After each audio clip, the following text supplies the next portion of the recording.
జై శ్రీరామ్. జై శ్రీరామ్. దశరథ మహారాజు పుత్రుల కోసం ఒక యాగం చేశారు కదా, ఆ యాగం పేరు? అశ్వమేధ యాగం. పుత్రుల కోసం చేసిన యాగం, సంతానం కోసం. సంతానం కోసం పుత్రకామిష్టి యాగం. దశరథుని భార్యల పేర్లు? సుమిత్ర, కైకేయి, కౌసల్య, సుమిత్ర, కైకేయి. శ్రీరాముల వారి తల్లి కౌసల్య. రామ లక్ష్మణ భరత శత్రుఘ్నుల కౌలలు ఎవరు? కవలలో రాముడు, అదే లాస్ట్ ఇద్దరు కదా, రాముడు కవలలు. కవలలా, వాళ్ళవుడు కుశుడు. రామ లక్ష్మణ భరత శత్రుఘ్నుల కవలలు. రామ లక్ష్మణ భరత శత్రుఘ్నుడు. లక్ష్మణ శత్రుఘ్న. లక్ష్మణ శత్రుఘ్నుడు. భరతుని తల్లి? ఆమా ఏదో పేరు గుర్తు రాలేదమ్మా.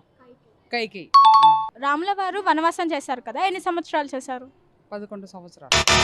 సీతాదేవిని అపహరించేటప్పుడు రావణాసుని అడ్డుకున్న పక్షి? గరుడ పక్షి అనుకుంటా. పక్షి గరుడ పక్షే కదా, ఏదో పేరు గుర్తుకు రాలేదు. జటాయు. జటాయువు. రామాయణం ఎందుకు చదవాలి?